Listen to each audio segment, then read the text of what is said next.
On va passer à la chronique e-administration avec Hassan Sine. Il est 6h54 ce matin avec Sénégal Numérique. On va parler de cette signature de convention en vue de renforcer le développement des compétences dans l'administration et dans le secteur privé, Hassan. C'est exactement cela parce que la semaine écoulée, beaucoup de conventions ont été signées entre Sénégal Numérique SA et des structures qui évoluent dans le domaine de l'enseignement, de la formation, surtout dans le secteur digital. Je peux citer par exemple Focus Education qui fait partie du groupe Mitreli, très connu dans le domaine du e-learning, et également EPF, École d'ingénieurs, qui dispose de 4 campus en France et qui vient d'ouvrir son premier campus international à Dakar. On commence avec Focus Education en écoutant le responsable e-learning de cette structure et ensuite on écoutera aussi le directeur général de Sénégal Numérique SA, Cheikh Barro.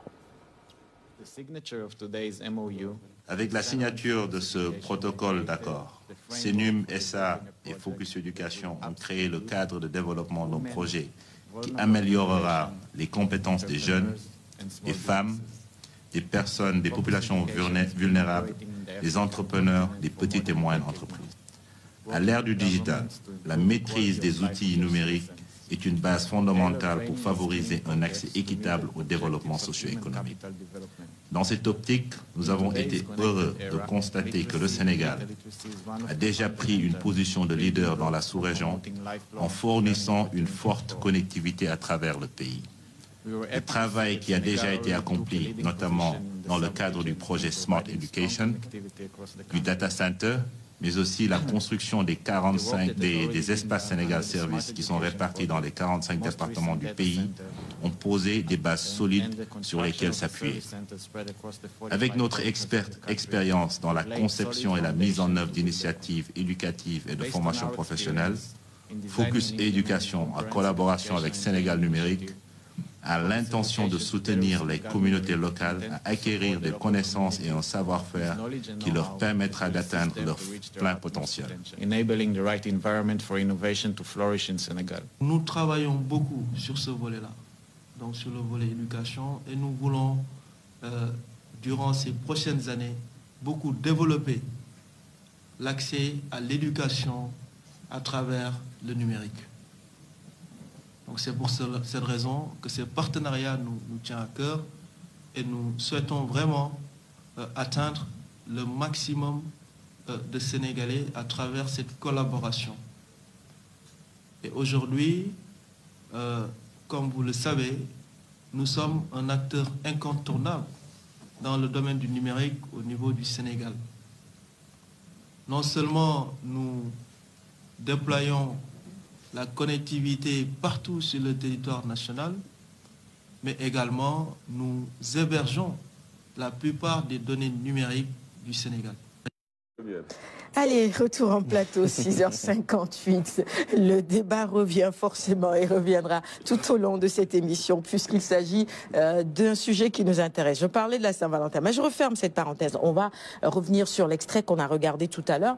Ce n'est pas la première fois que Sénégal Numérique va vers de telles initiatives, évidemment. L'objectif, c'est ça aussi, le changement institutionnel qui est intervenu. C'est dans ce sens, donc c'est tout à fait logique. Le changement institutionnel dont tu as parlé, donc, qui a homologué la création d'une entité appelée CNUM Academy, donc spécialisée dans tout ce qui est formation, développement des compétences, renforcement des capacités et tout cela. Et donc, CNUM Academy a commencé donc à prodiguer des formations et en s'alliant avec des structures reconnues dans le domaine, que ce soit des formations en présentiel ou en ligne. En tout cas, ce sont ces conventions-là qui permettent donc de lancer cette initiative de formation destinée non seulement aux agents de l'administration, mais aussi aux agents du secteur privé qui seraient peut-être intéressés par une des thématiques qui sont proposées, et je sais qu'il y en a beaucoup. Concrètement, il faut s'adresser à Sénégal Numérique pour pouvoir en bénéficier. Comment ça devrait se passer ? Effectivement, je vais vous montrer tout à l'heure une présentation, en tout cas, où il y aura les contacts pour contacter Sénégal Numérique SA, et dans nos réseaux sociaux et sur le site web aussi de Sénégal Numérique SA, les gens qui sont intéressés par les formations proposées. Actuellement, il y en a sur la sécurité. Les premiers modules de formation concernent donc la sécurité informatique. Parce que c'est un enjeu de taille. Chaque jour, comme je l'ai souvent répété ici, il y a des attaques, des cyberattaques et tout cela. Et donc, il y a des règles de base à respecter en matière de cybersécurité. Et donc, cette première formation va concerner ce volet-là. Nous allons y revenir. Mais en attendant, je vais revenir sur la deuxième convention qui concerne l'EPF. C'est une école d'ingénieurs, donc comme je l'ai dit tantôt, basée en France, mais qui a ouvert un campus international ici à Dakar et qui va travailler avec Sénégal Numérique SA dans dans beaucoup de secteurs de l'ingénierie. Et donc nous allons écouter le directeur exécutif de cette école, du campus de Dakar de cette école. Il s'appelle Abdoulaye Diop. On sait que Sénégal Numérique, c'est devenu maintenant une plateforme transversale qui va accompagner toutes les mutations technologiques de ce pays. Et on s'est dit que nous, peut-être, si demain Sénégal Numérique a besoin d'être accompagné sur ces domaines d'expertise, nous pourrons les accompagner à ce niveau. Également, mettre à disposition nos labos, parce que ce qui fait la réputation aussi de l'EPF, c'est ces 9 labos qui permettent aux élèves ingénieurs d'effectuer des manipulations et de concrétiser les projets. Ce qui fait que nous pourrons les mettre à disposition soit de Sénégal Numérique, soit de Senam Academy dans le cadre de leurs activités de formation pour qu'il y ait plus d'opérationnels dans la formation et que les formations ne s'orientent pas simplement sur la partie théorique. Et également mettre à la disposition de votre structure nos élèves ingénieurs parce qu'en France, on fait en fait des formations soit en alternance, soit en apprentissage. Ce qui fait qu'au niveau de Dakar aussi, on a besoin de permettre à nos élèves ingénieurs de pouvoir bénéficier en tout cas de ce savoir-faire, de vivre les expériences entreprises. Et en ce sens, nous pourrons, par exemple, sous format stage ou par des missions spécifiques, mettre à votre disposition nos élèves ingénieurs. Nous avons la particularité d'avoir un Tech Lab au niveau de Dakar. On sait que de plus en plus, le numérique aussi demande à ce qu'il y ait tout ce qui est la fabrication additive. Et nous, on s'est dit que c'est important que nous puissions mettre en place aussi et partager ce savoir-faire avec le Senam Academy. Surtout permettre à Senam Academy de former des chefs de projet impression 3D. Il y en a peu au niveau du Sénégal. Et nous, on a déjà l'équipement qui est en place, ce qui fait que ces formations-là pourront être beaucoup plus simples, beaucoup plus bénéfiques pour la population. Ça peut tourner aussi au niveau de l'électronique, robotique, domotique. Allez, retour en plateau. C'est vrai que vous savez sur le projet Smart Sénégal, les espaces Sénégal Service, Safe City, mais là on découvre évidemment que Sénégal Numérique, c'est aussi une académie de formation. C'est bien cela. Maintenant, il faudra compter avec nous sur tout ce qui est formation, notamment dans des filières concernant l'informatique, la digitalisation, la dématérialisation et tous les aspects, en tout cas liés au numérique. Senum Academy a cette vocation-là parce que c'est un service qui existait quand même au niveau de Senum Academy, mais qui accompagnait le déploiement de nos services et produits et qui était donc en quelque sorte une conduite du changement dans le domaine des technologies de l'information et de la communication. Et désormais, avec donc cette expertise qu'on a, avec les partenariats que l'on signe et avec toutes les possibilités qui nous sont offertes à travers notre assise institutionnelle, donc nous chargeons en tout cas de voir avec les meilleurs spécialistes et de choisir les thématiques les plus en vue pour en tout cas faciliter leur accessibilité aux agents de l'administration qui les désirent. Au secteur privé voilà, également, au secteur privé un particulier ou ça doit être forcément une société, une entreprise qui sollicite cela? Ça concerne les entreprises, mais également les particuliers.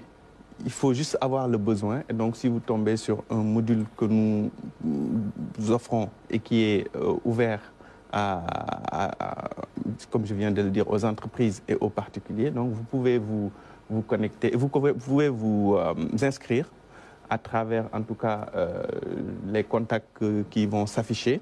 Vous pouvez, par exemple, choisir actuellement de faire 2 modules de formation sur la cybersécurité, sur les règles de base. Voilà, on en affiche justement et également, à l'image. voilà, donc c'est la sensibilisation à la sécurité des systèmes d'information. Et également, l'autre, c'est sur les règles d'hygiène de base. Le terme hygiène m'avait un peu interpellé quand je l'ai lu. Je me suis dit hygiène, mais notre spécialiste de la sécurité a bien dit que c'est le terme consacré, même pour la cybersécurité. Donc, il y a les règles d'hygiène de base de la cybersécurité et c'est notre responsable de tout ce qui est sécurité informatique, je ne dirais pas de Sénégal numérique, mais presque de l'administration. Il s'appelle Abdou Aziz Gueye, qui est en charge donc de cette formation. Et dès maintenant, les gens peuvent nous contacter à travers l'adresse mail qui s'est affichée, senumacademy@senegal. C'est ça, je voudrais qu'on remette ça parce que c'est écrit en très petits caractères. Peut-être que certains téléspectateurs auront du mal à lire. Voilà, il y a un numéro de téléphone aussi. C'est le 78 193 13 98. C'est ça, d'accord, voilà. Très bien. Et l'adresse mail, c'est senumacademy avec y@senegalnumeriquesa.sn. J'attendais voir s'il y aurait un gmail.com. Là, j'allais dire Hassan. C'est ce que tu nous as dit sur ce plateau durant toutes ces années. Comment c'est encore possible? Donc, c'est vrai. Alors, pour ceux qui nous regardent en ce moment et qui seraient intéressés, bien évidemment, on vous recommande vivement d'aller vous inscrire. Hein. Ces formations sont à des tarifs accessibles à tous, j'imagine. Hein, oui, c'est très accessible. Hein. Parce que nous avons toujours cette mission de service public et d'informatisation, digitalisation donc de l'État du Sénégal. Et donc, tout ce qui participe à cela, nous le faisons et ces formations en font partie. Très rapidement, commentaire, Alioune? Belle initiative, parce que déjà, il regorge de ressources humaines de qualité dans le domaine du numérique. Donc, s'ils sont dans la formation au profit également, bien sûr, des citoyens sénégalais, ce n'est qu'une plus-value de plus dans le cadre de l'offre dans le secteur de la formation professionnelle. Je pense qu'il y a beaucoup de structures publiques aujourd'hui qui, à l'image de Sénégal numérique, regorgent de personnel de qualité, peut-être sous-utilisés, qui pourraient peut-être mettre leurs compétences à, disons, au profit de ceux-là qui veulent vraiment se former au moins dans certains domaines. Je prends l'exemple de l'audiovisuel. Nous sommes ici à la RTS. Je crois que à l'avenir, peut-être la RTS pourrait entrevoir la possibilité, pourquoi pas, d'ouvrir un petit centre dédié donc au métier de l'audiovisuel. Ce serait toujours un plus, une offre supplémentaire pour les jeunes Sénégalais qui voudraient demain exercer un métier dans ce secteur-là. Parce que quand vous présentez un diplôme de la RTS, quel que soit l'endroit où vous serez, certainement, cela va davantage vous crédibiliser. Absolument. Parce que quand même, c'est le temple de l'audiovisuel, c'est la première structure audiovisuelle du pays. Je pense que cela quand même pourrait donner peut-être des idées à d'autres structures publiques d'être dans ce même registre-là. Et pour qu'elles puissent faire preuve de dépassement de fonction, comme on l'aurait dit dans le jargon sportif. Parce que vous êtes peut-être, disons, un défenseur, mais si l'occasion se présente, vous pouvez aller en attaque et puis participer aux phases offensives. Je pense que c'est dans ce registre-là que s'inscrit donc le Sénégal numérique. Et donc c'est une belle initiative. Autre peut-être remarque, je pense que ce serait bien aussi à l'occasion peut-être des grandes vacances d'en faire profiter aux jeunes de la banlieue. Parce que de par sa localisation géographique, Sénégal numérique est pratiquement au cœur de la banlieue. Oui. Niché au cœur de la banlieue entre 3 pôles. Donc, trois pôles, hein, parce que de l'autre côté, vous avez les Parcelles Assainies. Alors, il y a Guédiawaye, Dalifort, qui polarise des millions de jeunes. Donc, je pense que si Sénégal numérique également ouvre des centres de formation, des camps de vacances plutôt, au métier du numérique, certainement, ce serait pas mal pour ces jeunes-là. Je pense que vous pouvez peut-être prendre note, c'est gratuit, et transmettre au DG, donc déjà pour son image de marque, hein. Donc cela va forcément rejaillir sur son image de marque également, donc sur ses responsabilités donc sociétales d'entreprise. Donc je pense que tout le monde serait gagnant dans cette affaire-là. Il me reste 2 minutes pour terminer la chronique. Un commentaire, professeur Ardo? Oui, je pense que le numérique, c'est l'avenir. Hein. Aujourd'hui, avec la dématérialisation, avec le fait que les gens doivent travailler très rapidement, en étant très éloignés, ce serait bien que ce numérique-là se développe pour que les gens de Kédougou ait les mêmes chances de production, de visualisation que les gens de Matam, de Dakar, etc. Absolument. Et même au-delà même de l'Afrique, qu'on est nous, par exemple, techniciens ou enseignants, qu'on est de moins en moins à nous déplacer pour aller faire des choses en Côte d'Ivoire ou ailleurs, alors qu'on peut le faire en restant chez soi. Et la période du Covid nous a appris beaucoup de choses, qui nous a entraînés à faire des choses qu'on ne pouvait pas imaginer sans le numérique. C'est vrai. Absolument. Laura? Moi, je trouve que c'est très intéressant de pouvoir mettre un peu les notions de cybersécurité un peu à disposition de tout le monde, parce que c'est vrai que c'est important de se former sur ces questions-là. Et c'est vrai qu'on n'y pense peut-être pas forcément dans toutes les structures, alors qu'en réalité, c'est un problème d'aujourd'hui. Donc, c'est très intéressant, surtout la notion d'hygiène de la cybersécurité. J'ai appris quelque chose aujourd'hui. Les camps de vacances, c'est une bonne idée aussi. Non, mais je ne veux pas dire comme la semaine dernière que Alioune est un divin ou quelque chose comme ça, hein, mais... Qu'est-ce que tu avais dit la semaine dernière Non, pas visionnaire. Non, attends, le mot va me revenir. Je ne veux pas me revenir, je ne sais plus trop. Vas-y. Mais par exemple, les espaces Sénégal Service sont équipés d'une grande salle de formation. Et actuellement, au moment où je vous parle, dans chaque localité du Sénégal, on ne peut pas passer une semaine sans qu'il y ait des sessions de formation à l'initiative des managers de ces espaces Sénégal Service. Et ces formations-là concernent toujours un aspect, en tout cas, du numérique. Et donc, je pense que ce n'est pas très loin de la proposition de Alioune Badara. Mais le faire aussi à une grande échelle serait une formidable idée. Une très bonne idée aussi. Absolument. Voilà. Donc, je veux rebondir aussi sur la réaction de Laura concernant la cybersécurité. Parce que quand on dit la cybersécurité, les gens pensent que c'est une pratique qui est réservée vraiment aux gens qui sont férus d'informatique, qui sont très doués. Oui, alors une certaine catégorie. Dans cette formation sur les règles de base, vous, Sarah, vous venez... On observe votre pratique, l'utilisation de votre téléphone ou de votre ordinateur, et on vous donne quelques astuces pour être mieux en sécurité avec l'utilisation de vos devices. C'est juste ça. Voilà, c'est juste ça. C'est juste ça. Et il y en a que vous ne soupçonnez pas, peut-être, qui pourraient, en tout cas, beaucoup vous aider à faire face, ou en tout cas, à ne pas vous exposer à la cybercriminalité. Merci, mon cher Hassan. Je vais juste terminer. Oui, vas-y, vite fait, en rappelant donc que le 20 février, c'est-à-dire lundi prochain, nous allons lancer la marque Sénégal Numérique SA à l'hôtel Radisson. Ce sera à partir de 16h. Et ce sera aussi l'occasion de dévoiler notre catalogue de services et produits dans lequel il y a donc ce volet formation, mais il y a aussi 8 autres familles de services que nous mettons à la disposition. On aura l'occasion d'en reparler alors. Tu es bien habillé aujourd'hui, donc je suis très gentille. Je suis venu avec beaucoup de contenu. Hein. Avec toi. La veste, la cravate, tout y est ce matin. Très belle mise, mon cher Hassan. J'étais un peu vexé quand tu as fait un compliment à Alioune Badara et pas à moi. Juste parce que je n'ai pas fait rouge-noir. Je suis désolée, mon cher Hassan. Mais à culpa.